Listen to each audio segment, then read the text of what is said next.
The Constitution Amendment Bill 128वां constitution amendment bill 2023 Nari शक्ति वंदन जैसा बिल जिस पर आज आपने चर्चा की अनुमति दी, मैं आपका बहुत आभारी हूं कि आपने मुझे बोलने का अवसर भी दिया। इस अवसर पर इस चर्चा में करीब 60 माननीय सांसदों ने भाग लिया। श्रीमती सोनिया गांधी जी से लेकर के देश के गृह मंत्री श्री अमित शाह जी तक 60 माननीय सांसदों ने इसमें भाग लिया और बहुत सकारात्मक सुझाव भी आए। और इन सुझावों के आधार पर जो कुछ विषय रह गए थे उनके द्वारा मैं आपको जानकारी देना चाहूँगा। जैसे एक विषय अधिकतर चर्चा में आया, दिन भर से आ रहा है कि हमारी रैंकिंग महिला प्रतिनिधित्व में कम है। इंटर पार्लियामेंट्री यूनियन के डेटा के अनुसार विश्व भर में नेशनल लेजिस्लेटिव बॉडीज में महिलाओं का औसत प्रतिनिधित्व 24% है, 24%। अभी भारत की लोकसभा में महिलाओं का प्रतिनिधित्व 15%, 15.1% है। इस नारी शक्ति वंदन विधेयक के पारित होने के पश्चात हम ग्लोबल एवरेज से ऊपर उठकर 33% महिला भागीदारी सुनिश्चित करेंगे तो ही हमारा रैंक भी बढ़ेगी, हमारी रैंक भी सुधरेगी। इसलिए करीब करीब सभी ने इसका समर्थन भी किया है।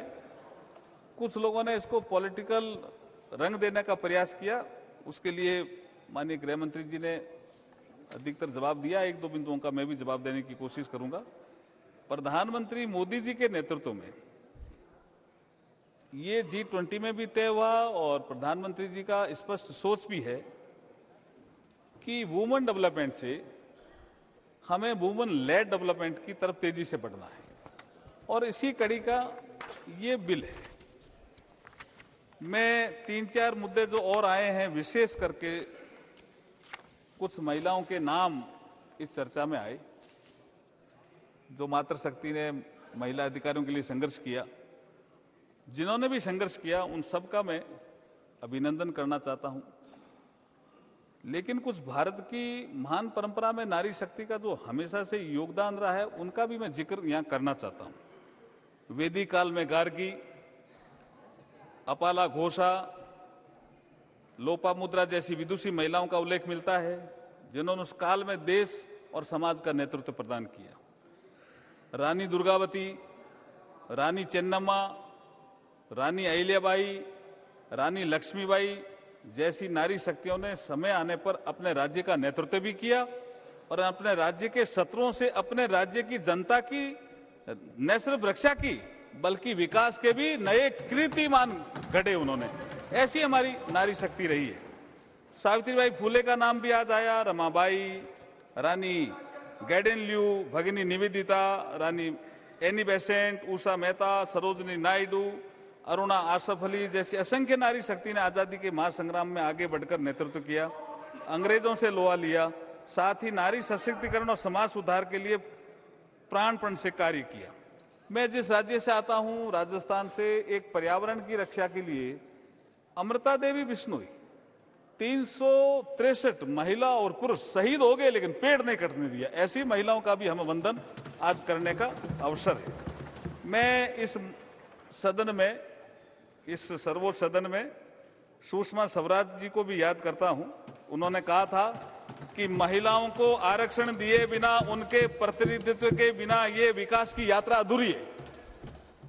आज हम उनके सपने को साकार कर रहे हैं। ऐसा माना जाता है कि महिला मां के रूप में होती है, उसे जननी कहा गया है और करुणा, ममता, दया, त्याग, समर्पण, प्रेम आदि महिला के स्वाभाविक गुण होते हैं। और जब महिलाएं आगे बढ़कर के नेतृत्व करेगी, अर्थात मातृत्व के साथ साथ नेतृत्व भी करेगी, तो इन गुणों के कारण निर्णयों में जो हम डिसीजन लेंगे उसमें संवेदनशीलता आएगी, सहजता आएगी, समाज और राष्ट्र की भलाई के तत्व स्वाभाविक रूप से परिलक्षित हो गए हमारे कानूनों में।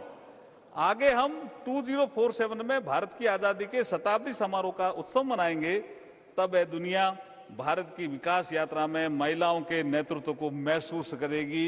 इसलिए आज जो आपने कार्य किया है, मुझे लगता है अमृतकाल की बेला में, जिसका प्रधानमंत्री जी नरेंद्र मोदी जी कई बार जिक्र करते हैं, यही समय है, सही समय है, भारत का अनमोल समय है। 2-3 विषय और थोड़े टेक्निकल आए, जैसे डीलिमिटेशन के विषय में।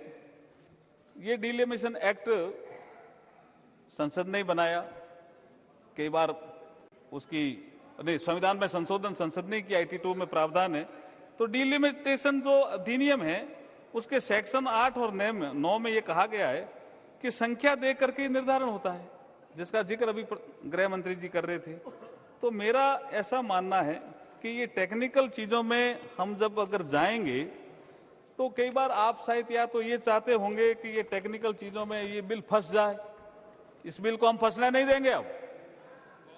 हाँ, इस बिल को अब हम फंसने नहीं देंगे, क्योंकि वर्टिकल एंड हॉरिजेंटल डिबेट में Rajesh Kumar Dhariya versus Rajasthan PSC physically handicraft और महिलाओं के लिए आरक्षण, जिसको सुप्रीम कोर्ट ने तय किया कि महिलाओं का आरक्षण का विषय हॉरिजेंटल भी है और वर्टिकल भी है।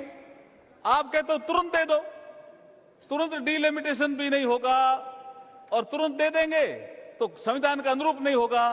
तो क्या आप चाहते हो कि हम तुरंत दे करके इसको, जब आप तो चूंकि हम तो यहां पास करेंगे, आपके सहयोग से पास होगा, लेकिन आप पीआईएल लगा करके सुप्रीम कोर्ट में भी तो जाओगे, तो आप चाहते हो कि वहां बिल अटक जाए। इसलिए महिलाओं के उचित प्रतिनिधित्व देने वाला ये बिल है। आप सबने सहयोग किया, मैं आभार भी प्रकट करता हूं, लेकिन ये टेक्निकल बातों में अपने को इतना उलझना नहीं चाहिए, क्योंकि ये सब सोच समझ करके ही इस बिल के लिए प्रावधान किए हैं। इस बिल में महिलाओं के लिए आरक्षण हॉरिजेंटल के साथ साथ वर्टिकल भी है, क्योंकि पार्लियामेंट में SC/ST के लिए आरक्षण है, इसलिए परिसीमन जरूरी है। ये आपको समझना है। इसके अलावा जो विषय और भी कुछ सदस्यों ने रखे, जैसे एक विषय रखा कि डीलिमिटेशन क्या जरूरी है, सीट रीएडजस्टमेंट क्या जरूरी। आर्टिकल 82 में साफ साफ लिखा हुआ है, जिसका जिक्र निशिकांत दुबे जी भी कर रहे थे, कि आर्टिकल 82 में लिखा हुआ है कि रीएडजस्टमेंट ऑफ सीट डीलिमिटेशन का ही पार्ट है। तो आप कैसे तय करोगे ये सीट महिलाओं के लिए आरक्षित है, तो वो उसको उनका काम है। अगर वैसे ही कर दोगे आप, तो फिर आप पीआईएल में जाओ, कोर्ट में जाओगे, सुप्रीम कोर्ट में। लेकिन अब हम महिलाओं को इंतजार नहीं करना पड़े, ऐसा पक्का प्रबंध कर रहे हैं।